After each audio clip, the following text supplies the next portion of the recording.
Olá, pessoal, tudo bem? Sejam todos muito bem-vindos, bem-vindas a mais uma edição do painel Imagem e Credibilidade. Todas as semanas, eu, Estevão Damasio, e o meu parceiro Alexandre Mota, nós recebemos convidados especialistas em comunicação. E como a comunicação é um tema fascinante, né, nós a abordamos sobre todos os aspectos. Hoje, nós vamos conversar sobre compliance e a influência na comunicação interna de uma Walter Salles. Ele é especialista em compliance e gestão de auditoria e controles em essas áreas. São áreas complexas, mas super estratégicas para qualquer empresa, independentemente do tamanho dela. Walter, seja muito bem-vindo, é um privilégio recebê-lo, tudo bem? Bom dia, Estevão, bom dia, Mota. Tudo bem, graças a Deus. O Mota também é o meu parceiro aqui de todas as semanas. Mota, eu vou começar perguntando para o Walter, porque eu sou um camarada fascinado pela comunicação. E presumo que a gente ouve muito, viu, Walter? Poxa vida, minha empresa não se comunica bem, internamente, principalmente. Às vezes um setor não sabe o que o outro está fazendo. Eu imagino que você comunicar novas regras, tentar estabelecer um padrão de comportamento ético com lisura dentro de uma empresa, talvez seja um desafio muito maior, né, Walter? Sim, com certeza, Estevão. O desafio é gigantesco. Até porque, bem nessa linha que você comentou, né? A gente, ao fazer um trabalho de compliance ou de governança corporativa, vamos assim dizer, que é o processo mais robusto, mais completo, ele precisa de assim, uma estratégia para ser feito. Não pode ser feito de uma forma que, por exemplo, você pode ter o melhor código de ética do mundo, você pode ter as melhores políticas, a melhor estratégia, só que se isso não for bem divulgado, se isso não for bem trabalhado, acabou o seu trabalho, você perdeu. Você pode trazer a pessoa mais experiente do mundo, só que se não for feito um bom trabalho de comunicação interno, externo, toda uma estratégia, vai tudo por água abaixo. É interessante, né, Mota? Já passando a bola para você, essa primeira intervenção do Walter nos dá a dimensão de que o processo não pode ficar somente na ilha dos comandos, né? Ela tem que se espalhar por todos os setores da empresa, e talvez aí seja realmente o grande desafio, né, Mota? Primeiramente, bom dia, Walter. Bom dia, boa tarde, boa noite, né, para Walter e Estevão. E bom dia, boa tarde, boa noite a todos os seguidores do painel Imagem e Credibilidade, Walter. É verdade, Estevão, isso não pode, o compliance, essa maneira, essa regra de conduta não deve provavelmente ser uma tarefa fácil, provavelmente deve ser bastante complexa. E aí abre um espaço para a pergunta que eu ia fazer para o Walter, que é mais ou menos a seguinte: compliance e governança corporativa andam juntas. Por que elas andam juntas, Walter? Todos esses itens, a governança, como eu falei, ela é uma estratégia maior. Ela é composta também pelo compliance. O compliance faz parte da governança, é um dos itens. Quando a gente fala em compliance, a gente está falando em conformidade com legislação, regulamentos, com as políticas internas da empresa e também com todo esse aspecto externo, né, de legislação. Aí vai depender do negócio da empresa, qual é a atividade dela. Então, pode ser Anvisa, pode ser CETESB, ou, dependendo do estado, se for aqui no Brasil, né, um outro órgão ambiental que vai dar as diretrizes, que vai fazer a fiscalização e tudo mais. Então, é mais nessa linha. Então isso é um elas se trabalho complementam, né? Exatamente. Elas se complementam.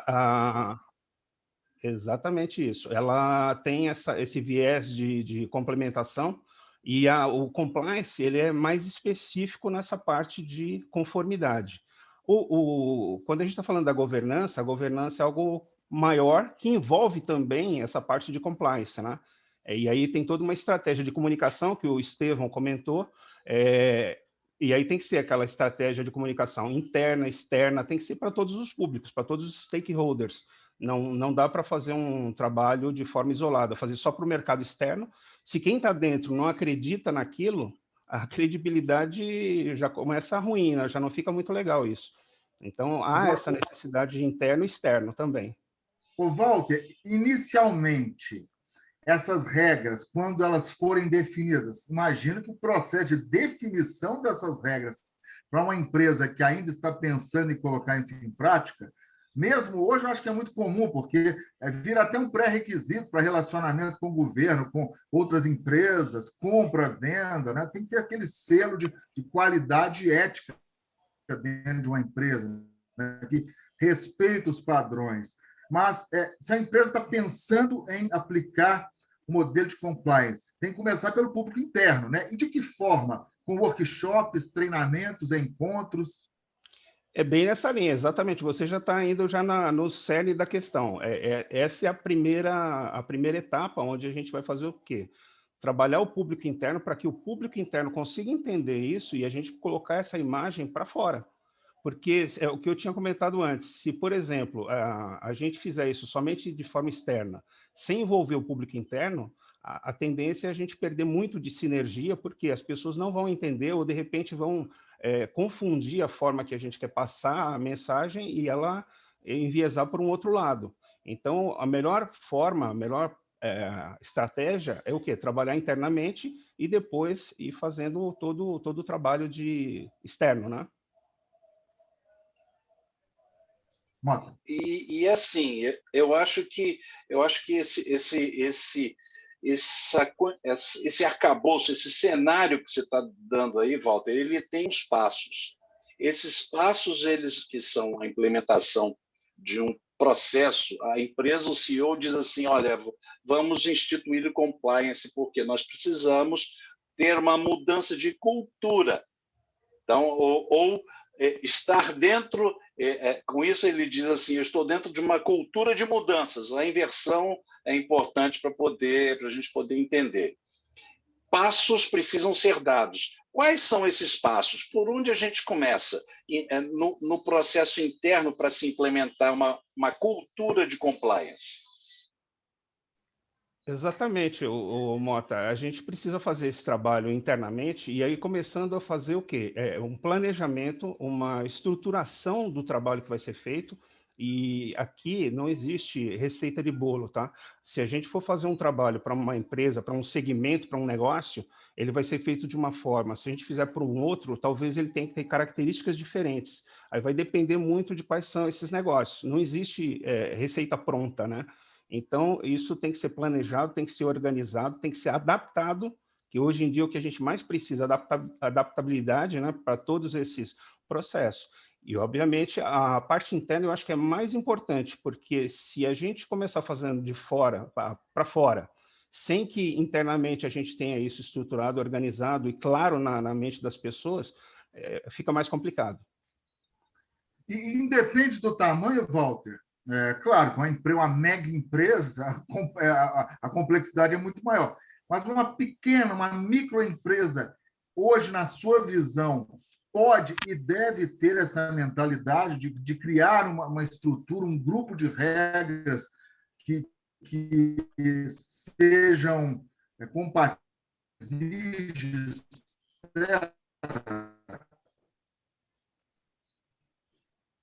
Sim. Independente do porte da empresa, o meu entendimento é que isso precisa ser trabalhado de uma forma característica, né? Dependendo dessa atividade, dependendo do porte dessa empresa, mas a gente não pode relegar, tem aspectos relevantes que não podem ser relegados. Me fizeram a pergunta um outro dia sobre uma empresa que estava com problemas em relação ao assédio moral. E aí, esse é um dos vieses que a gente tem, né? E aí, o que eu falei para a pessoa é o seguinte, o ideal seria que essa empresa tivesse uma área, uma estrutura mínima, ou que contratasse um profissional experiente que fizesse um meio de campo, porque considerando a estrutura dela, ela não tem condições de montar uma área grande, né? Mas ela precisa montar um trabalho, fazer um planejamento, fazer uma organização de tal forma que esse trabalho seja feito de uma forma paulatina, mas que seja também assertivo, porque os gestores precisam saber como a empresa espera que eles atuem. Eu não posso, por exemplo, colocar toda a diretoria da empresa, toda a alta cúpula, o conselho ou os gestores vão saber como é que funciona a empresa, qual é o que se espera, o que se espera em relação a questões éticas, de integridade, ambientais, comportamentais. Mas isso tem que ser também levado para o pessoal da operação, para o pessoal administrativo, para todas as áreas. As pessoas precisam saber como a empresa quer ser vista, como ela quer ser reconhecida. E isso é primordial. Se esse trabalho não for feito internamente, independente do porte, fica difícil. Nesse caso, por exemplo, lá a empresa estava com problemas de assédio moral e não tinha uma estrutura, não tinha um mínimo. Então, assim, se o gestor que está lá cometendo esse ato, se ele não tem essa percepção que a empresa espera dele, fica muito mais difícil. Daí a necessidade da comunicação assertiva e objetiva. Ô Mota, esse exemplo do Walter foi importantíssimo, porque vai muito além, né, do ato de receber presentes, né, do valor máximo de um presente que eu posso receber de uma empresa que se relaciona com a minha. Eu digo esse exemplo porque eu vim de um grupo super profissional, passei anos lá, e lá tinham essas regras de compliance, né? Elas foram repassadas para os gestores, que tiveram a missão de cada gestor comunicar às suas respectivas equipes. E jornalista, você sabe como é, né? Final de ano tem jabá, tem um monte de presentinho. Tem que tomar cuidado, tem que tomar cuidado. Mas o assédio moral foi um exemplo muito interessante também. Mota. Eu acho que nessa linha que você está falando, o desafio torna-se maior. Quer dizer, não dá para dimensionar qual desafio é maior a qual que é o menor. Mas você deu um exemplo aqui também da empresa onde você participou, Estevam, que já tinha uma cultura de compliance em cima do que o meu amigo Walter, nosso convidado Walter, acabou de falar em cima de regras, em cima de processos. Cada empresa tem uma característica e não tem uma receita de bolo. Mas eu acho importante a gente poder também ver um outro lado do desafio, que é assim, essa é uma organização. E nós estamos falando, provavelmente, para pessoas aqui que estão nos assistindo, que já são uma marca, a pessoa já é uma organização. A pessoa já tem uma marca. Eu vou perguntar para o Walter. Walter, essa regra de compliance, ela pode e deve ser estendida até essas marcas pessoais, até essas pessoas que têm uma posição, que tratam a sua marca pessoal como de via de regra, em cima de expertises profissionais, mas também em regra de conduta. Você acha que também a regra de conduta rege a direção do estabelecimento dessa marca pessoal? Isso é um desafio. Sim, com certeza, Mota. A gente tem uma situação que, se a gente tiver profissionais que não estejam alinhados com o entendimento da empresa, com as regras dela, com o negócio, com o mercado, porque tem mercados e mercados, né? Existem empresas que, por exemplo, atuam muito com o setor público, outras nem tanto, mas mesmo assim a gente precisa ter profissionais que, quando alguém vê o crachá daquela pessoa, sabe, olha, esse aí é fulano de tal empresa. Então, passa uma imagem de credibilidade, de respeito e uma organização e uma pessoa séria, uma pessoa que está ligada, está vinculada a valores que a empresa quer passar para o mercado, para os stakeholders de uma forma geral.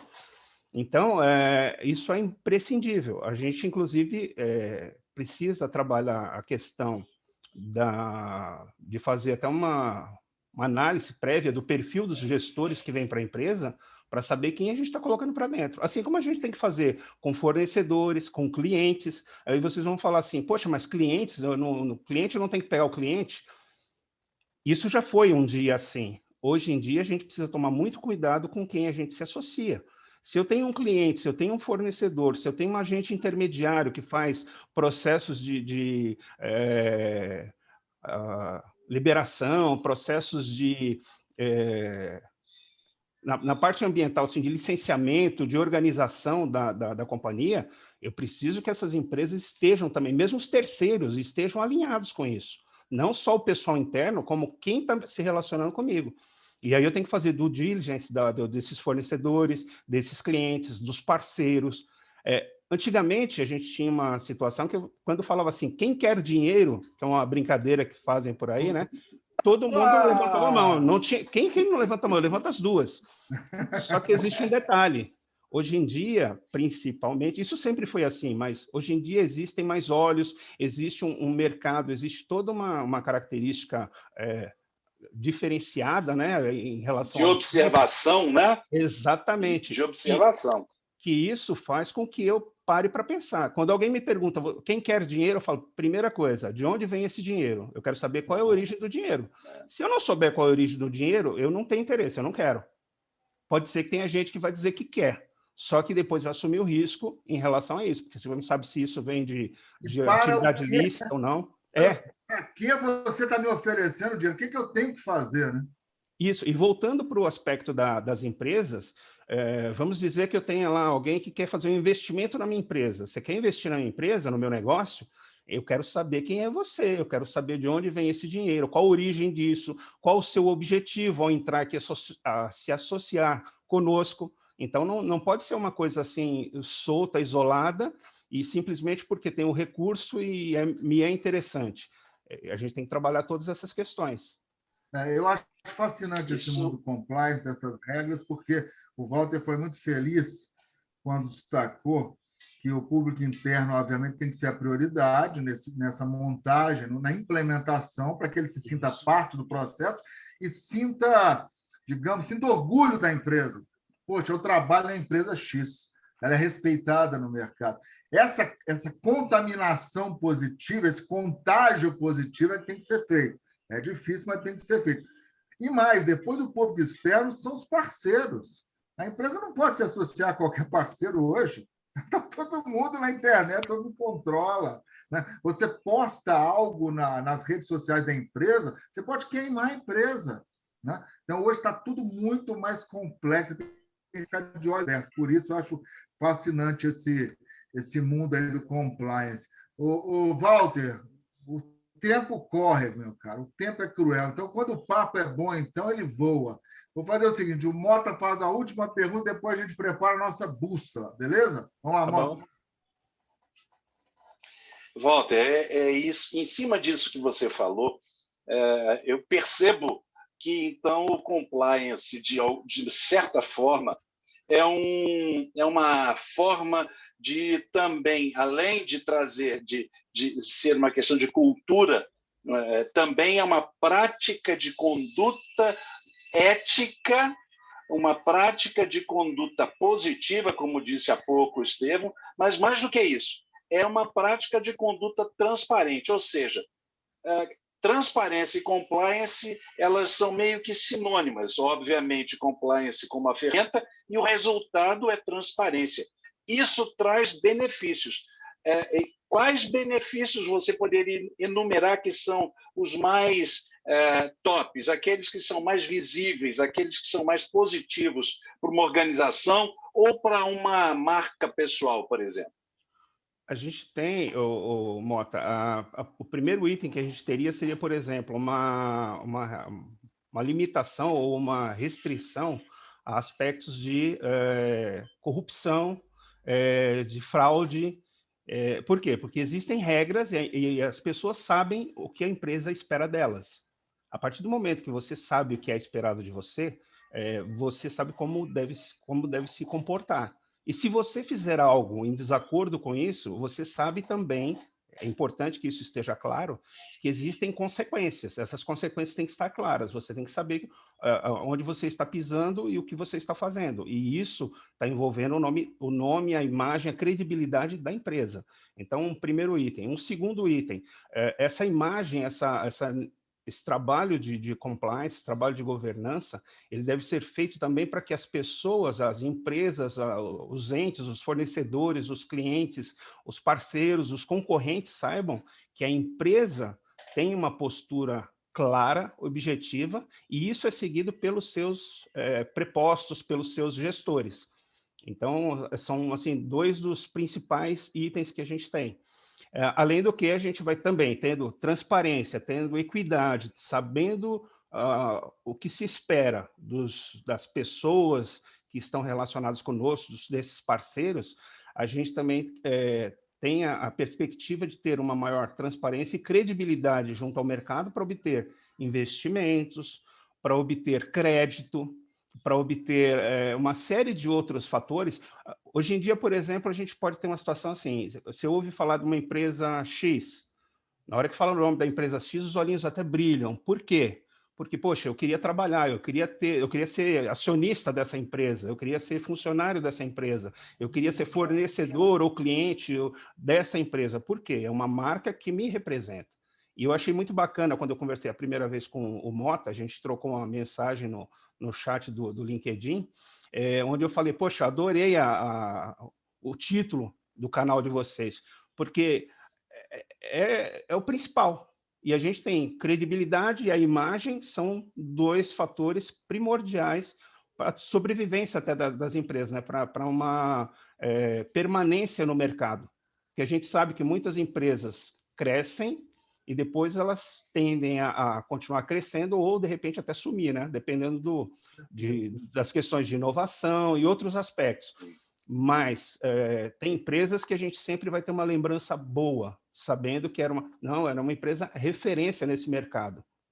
E isso é muito importante para o contexto corporativo, né? Walter, de tudo que a gente conversou, temos várias bússolas, né? Mas a cereja do bolo para fechar, né? Para onde vamos, qual a direção que você, com toda a experiência que possui, pode dar para o nosso seguidor? A bússola do painel Imagem e Credibilidade. A gente está num processo que, no meu entendimento, não tem volta. A gente está indo num caminho em que a gente só pode ir adiante, e tem que estar sintonizado com o mercado global. A gente está falando em globalização, a gente está falando em exposição, então todo o trabalho que a gente está fazendo, ele tem que estar alinhado, tem que estar direcionado nessa linha, nesse sentido. Hoje a gente não fala mais de uma empresa pensando só no mercado interno, no mercado nacional. A gente tem que pensar na empresa com uma possibilidade muito maior. E aí pode ser até de aquisição ou participação acionária, né, por empresas do exterior e tudo mais. E para que isso possa acontecer, a gente precisa, obviamente, ter esse alinhamento, essa credibilidade muito alinhado, essa cultura. O que é mais importante de tudo é a cultura, porque quando a gente tem a cultura implantada, essa pessoa, mesmo que saia dessa empresa, ele vai para uma outra empresa e ele vai ser sempre uma referência, ele sempre vai pensar, olha, na empresa tal eu tinha essa situação, eu tinha esse comportamento, isso é o que é esperado de mim. Então, aqui eu preciso saber também o que é esperado de mim. Eu não posso ter uma dicotomia ou pensar que eu vou fazer uma coisa, mas a empresa espera outra. Eu preciso saber o que ela espera para saber o que eu devo fazer. Então, para os profissionais que pensam em atuar no compliance, na governança, isso é imprescindível. Para as empresas também, o mercado como um todo, a globalização e tudo mais, que eu comentei, e para mim isso é um caminho sem volta. Esse é o meu entendimento. E o que a gente precisa fazer? Está alinhado com isso. Não perdeu o passo. Certamente. Walter Salles, né, foi um privilégio tê-lo recebido aqui. O Walter é especialista em compliance, gestão de riscos, auditorias e controles internos, atua como consultor nessa área, uma das referências dessa área. Foi um privilégio, sucesso, prazer recebê-lo. Mota, faça as honras. E o Walter volte outras oportunidades, né? O canal está aberto. Nós aqui no Imagem e Credibilidade, no painel Imagem e Credibilidade, sempre dizemos que o conteúdo, quem ganha nos assistindo é o seguidor do Walter, é aquele que segue o Imagem e Credibilidade, segue o Alexandre, o Estevão, mas que acaba recebendo essa injeção de conteúdo relevante para que possa aplicar no seu dia a dia de uma maneira prática, de uma maneira objetiva, mas também de uma maneira profunda. Walter, obrigado por você ter atendido o nosso convite. O espaço, como disse o Estevão, está aberto. É um assunto interessantíssimo, é um assunto importante e relevante, porque diz respeito à conduta de empresas e pessoas e num mercado em, como você muito bem falou, está observando com os holofotes sobre todos nós e cuidando, inclusive, das relações éticas e posturas de conduta. Obrigado, Walter. Semana que vem, certamente, já teremos uma outra brilhante conversa, um outro brilhante convidado e outro brilhante conteúdo aqui no painel Imagem e Credibilidade. Obrigado, Walter, e volte sempre. Agradeço, Mota, agradeço, Estevão, pelo convite, pela oportunidade, e só adiciono aqui o seguinte, que eu tenho feito postagens no LinkedIn também, trazendo esses conteúdos, inclusive eu tenho colocado de uma forma interessante, porque eu já fiz, por exemplo, artigos que eu tinha escrito, achei sensacional, só que eu estava escrevendo para um público, e aí entra a questão da comunicação, né? Eu estava escrevendo para um público que é da área. Só que eu mudei, antes de publicar, eu mudei isso. Eu coloquei para qualquer pessoa que seja ou não da área, para que as pessoas possam ter uma percepção que elas conhecem muito mais de compliance e aspectos de governança também, do que elas possam imaginar. A parte de controles internos, que envolve todo esse contexto, né? E isso está no meu LinkedIn. Quem tiver curiosidade, esteja à vontade para acessar e conhecer um pouco mais. E se tiverem dúvidas, também estou à disposição. Ok? Muito obrigado. Bom, muito obrigado. Um abraço, Estevão, um abraço, Walter. Tudo de bom. E esse conteúdo vai estar disponível a partir desta terça-feira, imagemcredibilidade.com, esses conteúdos do Walter no LinkedIn, que vale muito a pena. Um abraço, gente. Até semana que vem. Valeu, muito obrigado. Até mais. Um abraço.